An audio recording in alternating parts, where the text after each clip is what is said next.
lo que le falta a Colombia. William Ospina. Lo que le falta a Colombia. Una de las más indiscutibles verdades de nuestra tradición es que la sociedad colombiana se funda en el ejemplo de la Revolución Francesa, y en la Declaración de los Derechos del Hombre, lo mismo que en sus ideales de libertad, igualdad y fraternidad. Cuando recientemente se celebró el segundo centenario de esa revolución, muchos nos recordaron cuán intensamente procedemos de ella y somos hijos de su ejemplo.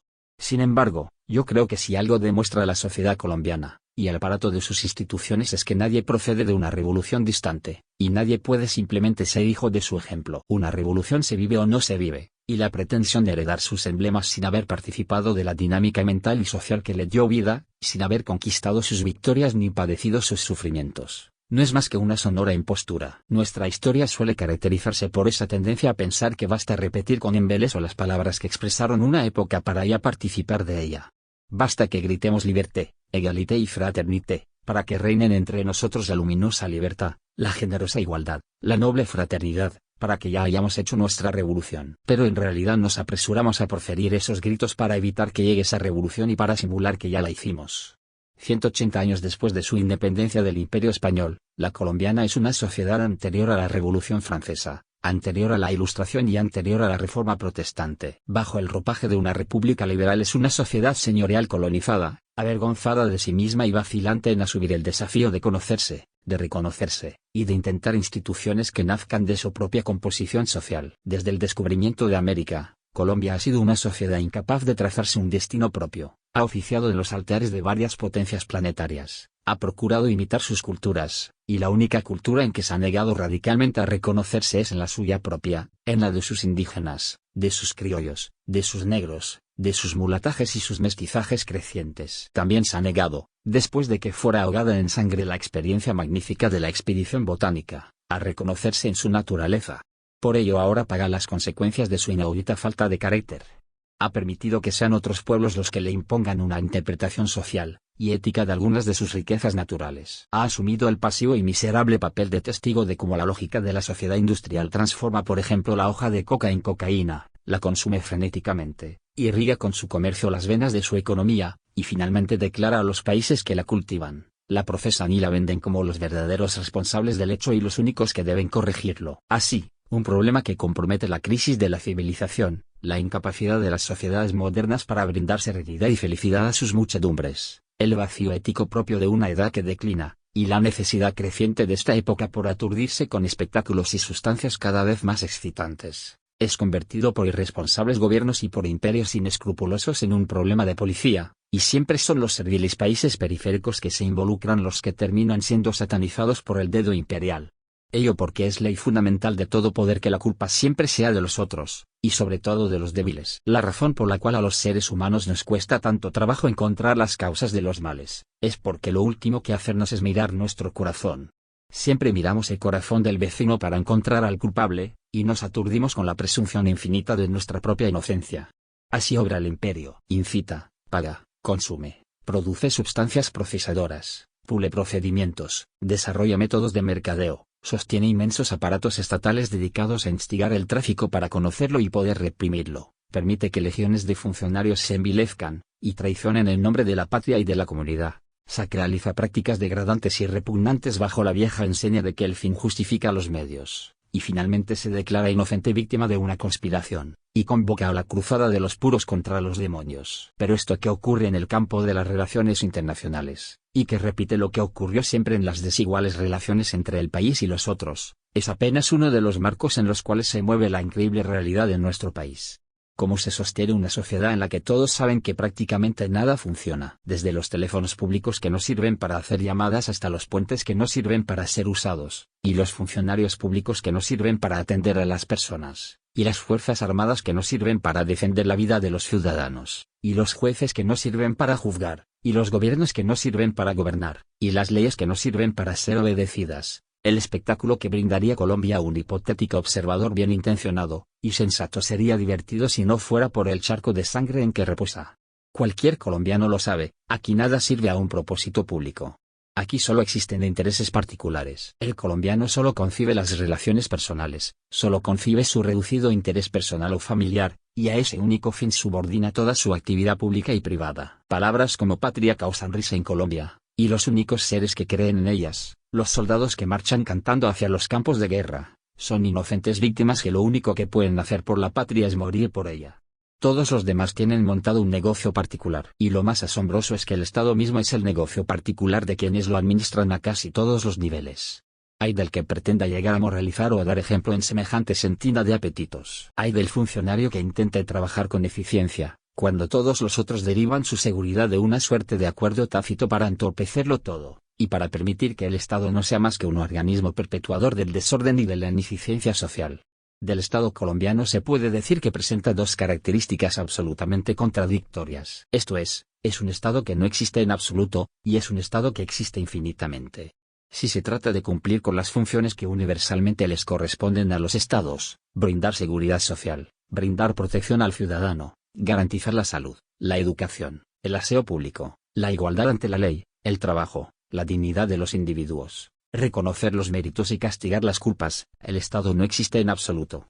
Pero si se trata de cosas ruines, saquear el tesoro público, atropellar a la ciudadanía, perseguir a los vendedores ambulantes, desalojar a los indigentes, lucrarse de los bienes de la comunidad y sobre todo garantizar privilegios, el Estado existe infinitamente. Nunca se ha visto nada más servicial con los poderosos, y más crecido con los humildes que el Estado colombiano.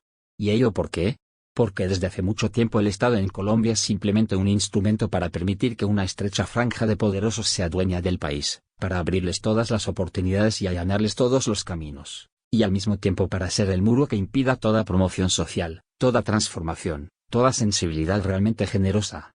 El Estado colombiano es un Estado absolutamente antipopular, señorial, opresivo y mezquino, hecho para mantener a las grandes mayorías de la población en la postración y en la indignidad.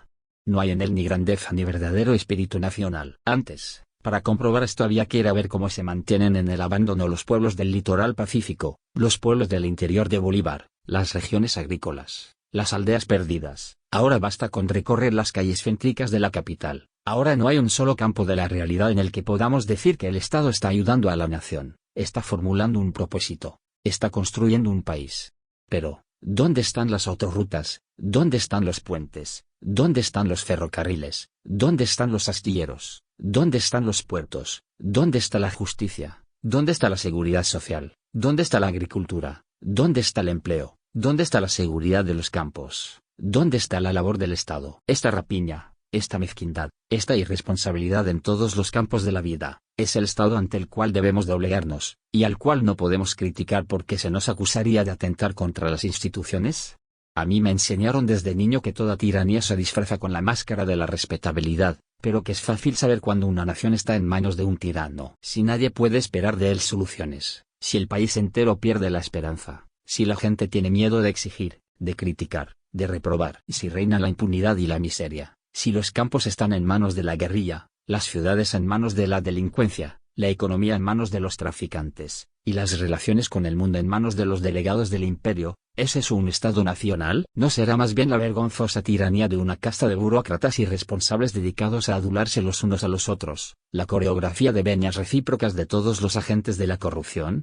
¿Dónde está la inmensa riqueza nacional que pregonan los diarios económicos especializados? ¿Por qué beneficia tan poco a la comunidad en su conjunto? ¿Qué mascarada es esta a la que le damos el nombre de instituciones? Pero lo más grave de todo esto, o tal vez lo único grave, no es que no sepamos dónde están las grandes obras ni los grandes propósitos ni los grandes ejemplos. Lo grave es que no sabemos dónde está el inmenso país que padece estas miserias políticas. Nadie se queja, nadie se rebela, nadie sale en defensa del legítimo derecho a la indignación. Nadie viene a repetirnos que Colombia fue una gran nación y que se fundó sobre grandes ideales. El pueblo está mudo. Que está pobre, lo sabemos por las estadísticas. Que está sin trabajo, lo sabemos por las estadísticas. Que no tiene protección, lo sabemos por las estadísticas. Pero, ¿dónde están los que reclaman, los que se afirman, los que exigen? ¿Dónde están siquiera los que piden? No se oye nada. Silencio y bruma. Soplos de lo arcano. La luz mentira, la canción mentira. Solo el rumor de un vago viento vano volando en los velámenes expira. Esto que oía el poeta hace 50 años, es lo que seguimos oyendo. Pero si nadie se queja, ¿no será entonces que toda esta inventiva es una desmesurada injusticia? ¿No será que sí hay un esfuerzo del Estado por cumplir con su deber, y que por ello la ciudadanía calla y espera? ¿No tendrán razón los grandes diarios cuando dicen que este es un pueblo ejemplar, y paciente que sabe comprender los esfuerzos de la clase dirigente por educarlo, por cultivarlo, por adecentarlo? La turba Ainara tal vez no merece mucho, pero por lo visto sabe agradecer. No se revela, ni siquiera pide, simplemente espera con una paciencia ejemplar a que caiga en su mano algún día la recompensa de tan larga espera. Pero la verdad es que el pueblo nada espera. O dicho mejor, ni siquiera espera. Colombia, hay que decirlo, tiene una característica triste: es un país que se ha acostumbrado a la mendicidad, y ello significa, es un país que ha renunciado a la dignidad. No solo hay mendigos en las calles, el Estado quiere acostumbrar a la ciudadanía a mendigar. El Estado, por ejemplo, no cumple con sus funciones. No tiene dinero, dice, ya que los ciudadanos no tributan como debieran. Ahora bien, los ciudadanos no tributan como debieran porque el Estado no invierte sino que malversa fondos, malgasta y roba. Así el círculo irremediable se cierra. Pero como el Estado no cumple, aquí están los particulares. La empresa privada, por ejemplo, va a hacernos el favor de ayudar a la gente.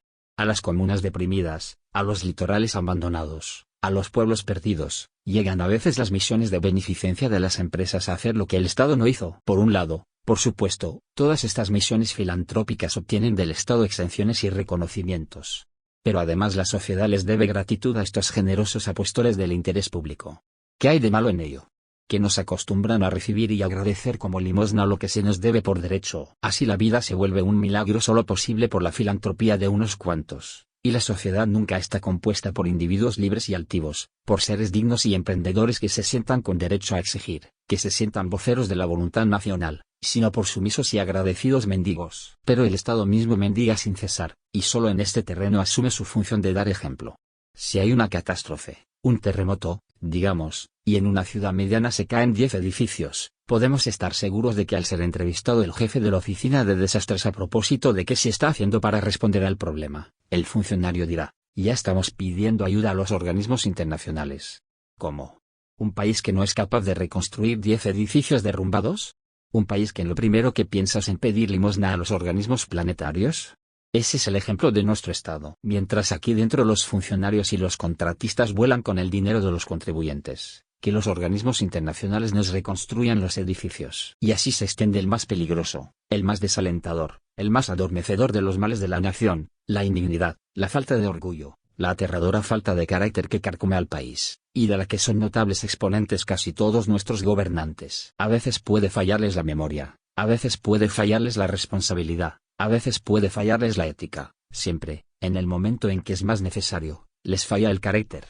Y en eso solo demuestran que son tan colombianos como el resto, porque si de algo carece nuestro país es de carácter. Por eso no confiamos en nosotros mismos, por eso no nos sentimos en buenas manos cuando estamos en manos de nuestros paisanos, por eso no compramos lo que producimos, y por eso solo valoramos lo que producen otros, por eso casi no inventamos nada, y a la vez nunca valoramos lo que inventamos. Pero, ¿somos culpables de no tener carácter? ¿Y en qué se revela que carecemos de él? En primer lugar, cuando algo ha llegado a ser tan propio, ya es preciso asumirlo como un destino, y frente a esto solo es posible o afrontarlo o cambiarlo. No nos podemos refugiar en el pretexto de que no somos los causantes de nuestros males, de que somos hijos de la historia. Si somos hijos de la historia ha enseñado que puede dar vuelcos súbitos movida por la voluntad colectiva de cambiar. Pero, ¿para qué cambiar? Ahí es donde es necesario desnudar el peligro de la falta de carácter. Por ejemplo, una enfermera se equivoca en la administración de una medicina. Si tiene carácter será capaz de afrontar la responsabilidad de su error, dará la alarma, dirá: me he equivocado, asumo mi falta, pero hagamos algo, no permitamos que esta persona se muera. Si no tiene carácter, procurará impedir que los otros se enteren del error, y con ello producirá una cadena de hechos horribles. Después el director de la clínica, con su correspondiente falta de carácter, en lugar de asumir el hecho, ocultará por 3 días el error, negará ante los medios que haya ocurrido, y todos sentiremos que este es un país en el que no podemos confiar en nadie. Esto se presentará en todos los campos de la vida, y terminaremos sintiendo que estamos en manos de irresponsables, y de necios que no tienen el valor, y la entereza de asumir las dificultades, y de resolverlas con gallardía y con respeto por los demás. Por eso aquí, cada vez que alguien se equivoca, le ruge a su víctima, para que no se crea que va a mostrar la debilidad de asumir el error. Y si el otro reclama, se pondrá agresivo. Buena parte de nuestra agresividad es debilidad y estupidez. Así como nuestra crueldad corresponde a una penosa falta de imaginación. ¿No tenemos entonces ninguna virtud? Yo creo que tenemos muchas. Pero la verdad es que solo las advertiremos cuando reconozcamos nuestros defectos. Uno de ellos es la simulación. Es un defecto que nace del sentimiento de inferioridad. La señorita que viaja a Miami siente que por ser colombiana es naturalmente inferior a los norteamericanos. Así que al volver intentará mostrar que su viaje la ha transformado por el método abreviado en una extranjera, o ha aligerado su vergonzosa condición criolla. Simulará entonces pertenecer a esa tradición ilustre. Así, esa simulación, esa impostura, que parece arrogancia, es un acto de servilismo y de ridícula humildad. Es lo que pasa cuando los publicistas criollos hablan entre sí en inglés para deslumbrarse mutuamente, cuando los jóvenes tratan de impresionarse con las marcas de las prendas que usan. Toda autenticidad es considerada una penuria, porque se tiene un sentimiento profundo de indignidad y de pequeñez. Entonces hay que afirmarse en las marcas, en las poses, en los símbolos. El joven que pase unos meses en Francia llegará visiblemente metódico, el que pase unos en Alemania llegará severamente sistemático, y ello en principio en evidencia capacidad de aprendizaje ni hospitalidad mental sino la misma antigua debilidad de carácter, esa que hace que los comerciales de televisión estén llenos de gente de rasgos finos y ojos claros, porque los mestizos que manejan el país desde siempre siguen avergonzados de sus rostros, de su lenguaje, de su espíritu. Solo las fisonomías sacralizadas por una estética servil, solo los gustos heredados por nuestra tradicional falta de originalidad, pueden ser expresados. Así seguimos jugando al juego de que somos exclusivamente una nación blanca, católica y liberal, aunque nuestras ciudades sean el ejemplo de mestizaje y de mulataje más notable del continente, aunque nuestra vida religiosa sea la más asombrosa combinación de espiritismo, santería, brujería, animismo e hipocresía que pueda encontrarse, aunque nuestra vida política se caracterice porque el presidente de la República es elegido por el 10% de la población, exactamente el mismo porcentaje que vive directa o indirectamente del Estado. Desde muy temprano en nuestro país se dio esa tendencia a excluir y descalificar a los otros, que nos ha traído hasta las cimas de intolerancia y de hostilidad social que hoy padecemos. Un colombiano casi no se reconoce en otro sino mediante una larga serie de comprobaciones de tipo étnico, económico, político, social y familiar, si no se hace una pormenorizada exploración acerca del sitio en que trabaja, el barrio en que vive, la ropa que usa y la gente que conoce. Y por supuesto esta hostilidad no es solo de los ricos hacia los pobres, estos a su vez sienten el malestar de relacionarse con gente que pertenece a otro mundo, y no dejan de expresar el desagrado que les causa el ritual de simulaciones que caracteriza la vida social de las otras clases. El desprecio señorial por los humildes tiene en este país uno de sus mayores reductos. Muchos creerían que esto es un fenómeno universal, pero basta visitar otros países para comprender que en ellos ciertos principios de la democracia son realidades, no perfectas por supuesto, pero sí mucho más aproximadas al ideal que la democracia sugiere. Países sin condiciones extremas de miseria, países que respetan el trabajo humano, lo valoran y lo recompensan, países que no se permiten la indignidad de tener sus calles infestadas de mendigos, países que no se permiten el espectáculo degradante de tener en las calles personas que se alimentan de las basuras, porque ahí están desnudos el absurdo y la insignificancia de nuestras ínfulas cortesanas. Mientras en Norteamérica se dice simplemente la Casa Blanca, para aludir al centro de gobierno más poderoso del planeta, en este país la sede de gobierno sigue llamándose Palacio, como aprendimos a decirlo desde los tiempos en que la sombra del Escorial daba penumbra a nuestras almas. Y los gobiernos no sienten vergüenza de que el palacio esté a unos cuantos metros del último pozo de la miseria humana, la calle del Cartucho, donde se confunden con la basura, y con las costras de la tierra numerosos seres humanos de esos que nuestra insensibilidad llama desechables. Pero tal vez lo que quieren los gobiernos es que se adviertan ese símbolo, el poder y la escoria conviviendo en el mismo barrio, la plenitud caricatural de nuestras instituciones. Tradicionalmente los países logran una identificación consigo mismos a partir de sentirse miembros de una misma etnia, de una misma tradición, a partir de la evidencia de unas afinidades. Pero la principal característica de la modernidad inaugurada por el descubrimiento de América, es la convergencia sobre cada territorio de la mayor diversidad étnica, religiosa y cultural imaginable. Los imperios siempre fueron víctimas de una contradicción profunda. Pretenden unificar al mundo bajo una sola potestad, pero en este afán arrancan a las culturas particulares de sus nichos aislados y las ponen en contacto con otras. El resultado no suele ser la disolución de las naciones, y de las tribus bajo el influjo de la cultura oficial, sino más bien una exacerbación de los nacionalismos. El Imperio Romano fracasó en el intento de unir a la humanidad, siguiendo la divisa de Alejandro, un solo imperio bajo un solo dios. Las culturas locales nunca dejaron de existir, y hoy, 20 siglos después, Europa es un continente tan escindido en culturas particulares, en tradiciones y lenguas distintas, como lo era cuando el imperio intentaba prevalecer. Finalmente el arrogante poder de los emperadores, y los patricios sucumbió a las migraciones que el mismo poder de Roma suscitaba. La espléndida y turbulenta capital se convirtió en un centro magnético que atraía hombres y mujeres de todos los confines, y ese asedio de las orillas contra el centro del imperio es lo que llamamos su declinación y caída. Hoy ocurre algo análogo. El gran imperio contemporáneo, al exaltar su modelo de vida como ley universal, no logra impedir que las crédulas muchedumbres del planeta se precipiten hacia el centro atraídas por el imán irresistible. Pero las hordas de inmigrantes no vienen a someterse a los paradigmas de la civilización, vienen ávidas de aprovechar sus ventajas sin renunciar a sus peculiaridades nacionales. Alguna vez los inmigrantes al territorio norteamericano, por ejemplo, buscaban ser americanos, olvidar en el esplendor de su nueva condición las penurias de sus viejas patrias, la persecución y la pobreza. América era el reino de la esperanza. Hoy nadie ignora que los pobres del mundo llegan ahí, no porque estén decepcionados de sus patrias de origen, a las que llevan cada vez más ardientes en el corazón, sino porque los arrastra la necesidad. América no es ya reino de esperanza sino reino de desesperación. No es extraño que los inmigrantes aprovechen las ventajas del nuevo mundo pero se sientan pertenecer cada vez más al pequeño país del que proceden, y ello es más fuerte aún porque las comunicaciones modernas les permiten un contacto casi cotidiano con sus orígenes. Colombia fue incorporada a la modernidad por el descubrimiento, y sería difícil encontrar una nación que reúna en su seno tantas contradicciones típicas de nuestra época.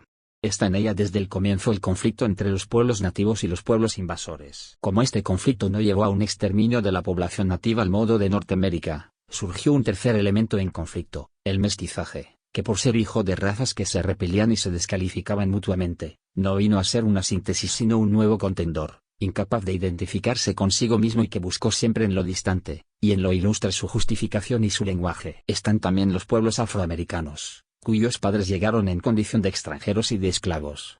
Sus hijos actuales, liberados teóricamente de la esclavitud, siguen siendo mirados como extranjeros por el resto de la sociedad, y aún no han emprendido una gran toma de posesión del mundo al que irrenunciablemente pertenecen. Pero además de los conflictos étnicos, negados enfáticamente por el establecimiento aunque saltan a la vista de mil maneras distintas en la vida diaria, un conflicto más hondo es el que se da entre las élites económicas y políticas y el resto de la sociedad, discriminado por su pobreza y excluido de toda oportunidad. A esto se añade el hecho de que a partir de los años 40 comenzó un proceso descomunal de éxodo de los campesinos hacia las ciudades, huyendo de la despiadada violencia rural, proceso que invirtió en menos de medio siglo las proporciones de población urbana y de población campesina. Esto no sería tan grave si no fuera porque ese reducido sector urbano, acaudillado por la arrogante capital de la República, se avergonzaba profundamente del país al que pertenecía, y recibió a los campesinos con una incomprensión, una hostilidad y una inhumanidad verdaderamente oprobiosas.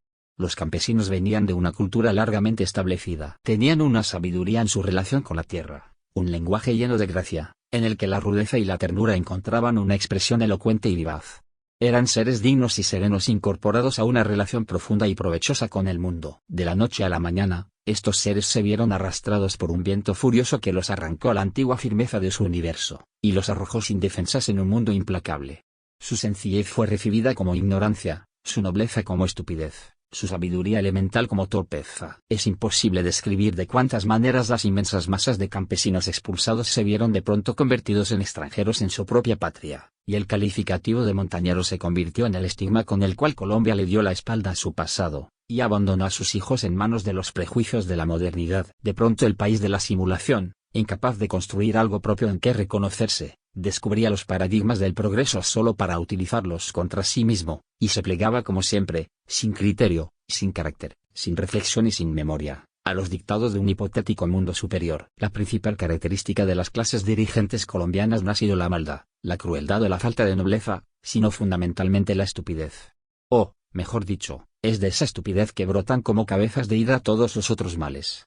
En todos los países del mundo hay ricos y pobres, hay gentes favorecidas por la fortuna y gentes abandonadas por ella. Pero las clases dirigentes del gran mundo no solo asumieron desde temprano sus deberes patrióticos, se identificaron con la realidad a la que pertenecían, y admitieron un principio de dignidad en las multitudes de sus naciones, sino que intentaron ser coherentes. Cuando fundaron instituciones basadas en principios elementales de igualdad de oportunidades y de respeto por la dignidad humana, procuraron al menos ser fieles a esos principios.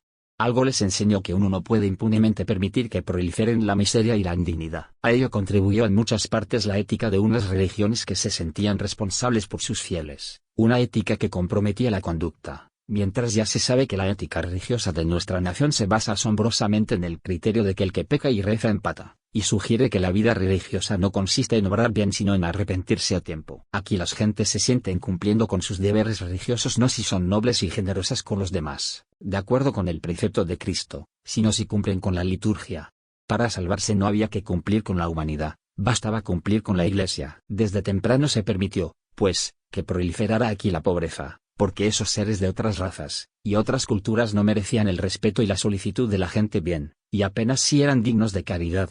Por eso desde los tiempos coloniales hay en Bogotá gamines, y no deja de ser significativo que hasta para nombrarlos se haya recurrido a la impostura de otra lengua. Llamándolos así, a la francesa, no solo se legitimaba su existencia, sino que se establecía una distancia cultural con ellos. Hasta los niños indigentes les servían a estos criollos sin carácter para sentirse superiores, para sentirse finos e ilustres. La idea de que la pobreza es problema de los pobres se abrió muy fácilmente camino en estas tierras de Dios. Desde entonces los poderosos sintieron que cumplían suficientemente con su deber si destinaban una fracción de sus riquezas a la caridad. Pero el Estado existió desde el comienzo para defender privilegios, y a pesar de pregonar con clarines su raíz republicana y revolucionaria, era ya ese engendro bifronte que seguiría siendo por siglos. Tenía un rostro para atender a los poderosos, hecho de diferencia y de servilismo, y otro, hecho de arrogancia y de ferocidad, para despachar a los pobres. Las castas sensatas de otras naciones comprendieron que permitir la generalización de la miseria es avivar un peligro extremo. La pobreza no es problema de los pobres, es problema de toda la sociedad. Y bien dijo Bernard Shaw hace muchas décadas que permitir que haya miseria es permitir que la sociedad entera se corrompa. Esa insensibilidad, ese egoísmo, esa falta de compromiso con los demás no nos los cobrarán en el infierno, nos los están cobrando aquí, en la tierra. Por permitir que haya miserables, seres desamparados que crecen en el hambre, en la indignidad y en la incertidumbre, todo lo demás va arruinándose.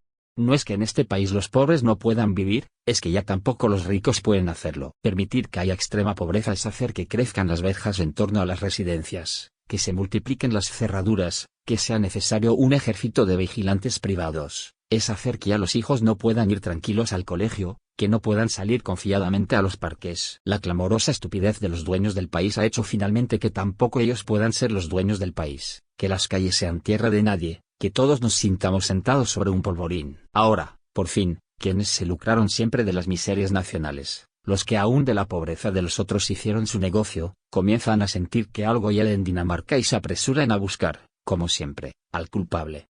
Tardarán en comprender, como Edipo, quién es el responsable de las pestes de Tebas. Una increíble estupidez hizo que finalmente nadie pueda ya disfrutar de lo que tiene, y el país del egoísmo, de la mezquindad y de la exclusión se devora a sí mismo mientras se pregunta por qué, si todos soñamos la felicidad y la prosperidad, todos nos vemos hundidos en la incertidumbre y ahogados por el mal. Entonces nos agitamos señalando el mal fuera de nosotros, en la falta de valores de los demás, en la pérdida de las virtudes republicanas por parte del resto, en una satánica conspiración de malvados, porque no somos capaces de mirar nuestro corazón. Chesterton decía que el bien no consiste simplemente en abstenerse de hacer el mal, que el bien no puede ser una virtud meramente negativa y pasiva, que el bien debe ser algo que obra, algo perceptible por sus frutos, así como el blanco es un color y no una simple ausencia de color.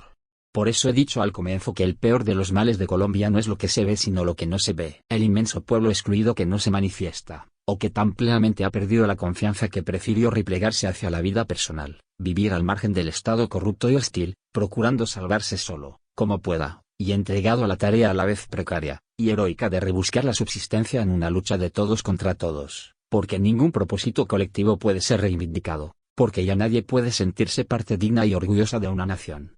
Ello es comprensible en la medida en que la retórica nacional envileció todo el lenguaje de las grandes causas, malgastó todas esas palabras enormes, esas abstracciones ilustres, hasta convertirlas en símbolos de la traición y de la impostura. Creo sinceramente que después de Jorge Eliezer Gaitán ningún político ha vuelto a pronunciar palabras que de veras instauren una comunidad, unos lazos de solidaridad entre los colombianos.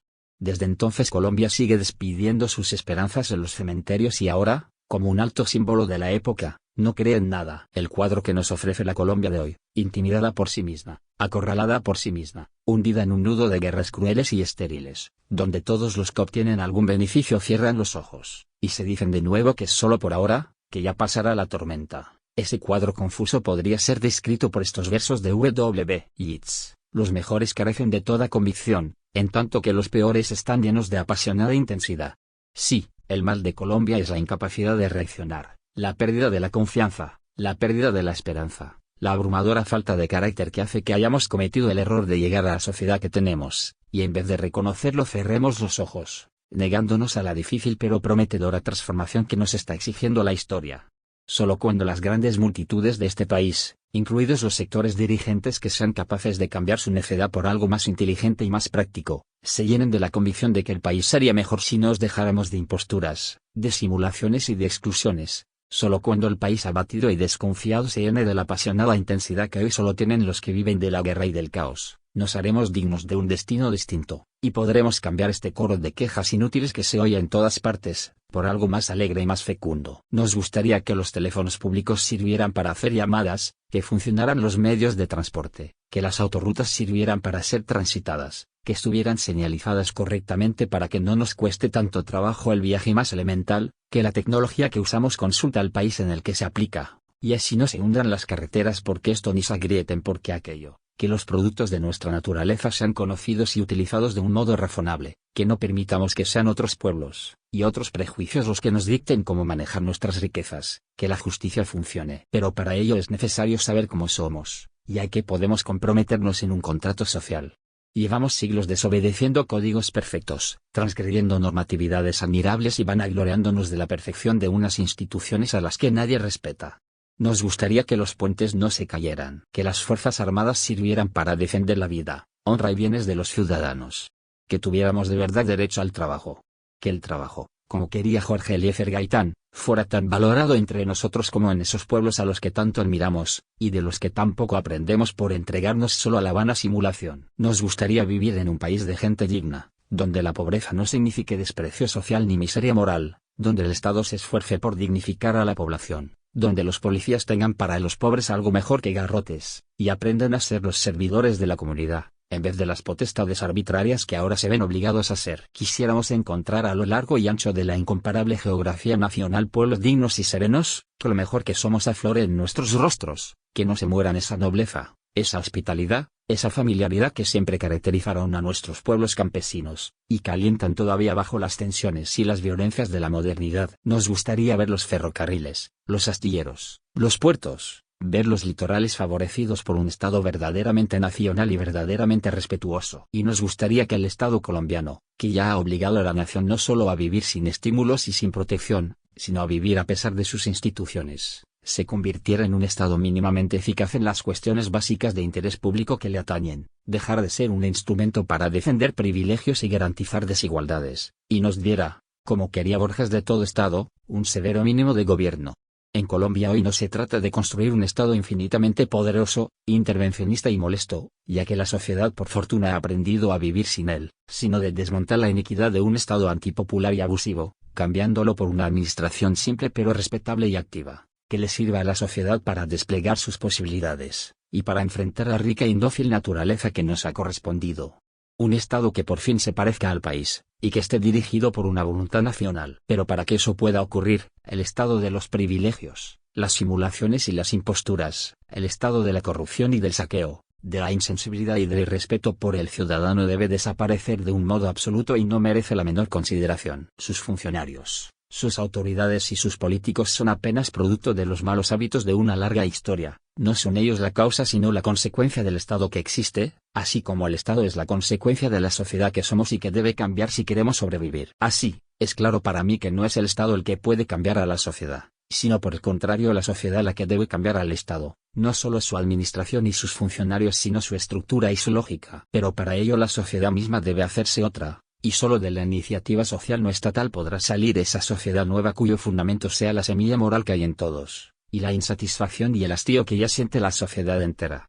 Colombia es hoy un país donde los pobres no pueden comer, la clase media no puede comprar y los ricos no pueden dormir. Solo cambiando nuestra manera de estar juntos, solo convocando a la dignidad de millones de seres e instándolos a ser el país, su rostro, sus voceros y sus propósitos, solo dando por fin su lugar en la historia a las mayorías excluidas y degradadas por una arrogancia asombrosa, podremos esperar un país donde de nuevo sea motivo de orgullo y de grandeza vivir y morir. Lo que nos enseñan las sociedades modernas es que todos estamos en las manos de todos.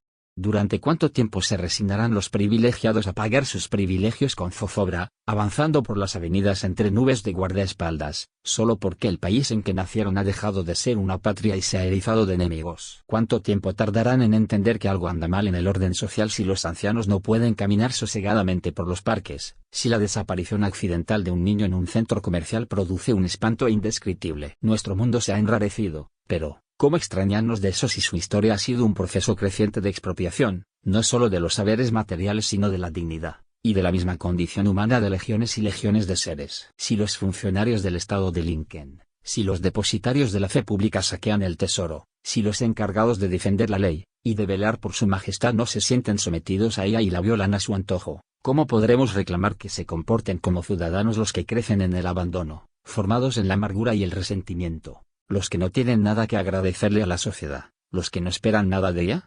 Es fácil descargar censuras y reprobaciones, pero un país digno no es ya algo que se nos deba por justicia, sino algo que tenemos que merecer por nuestros actos.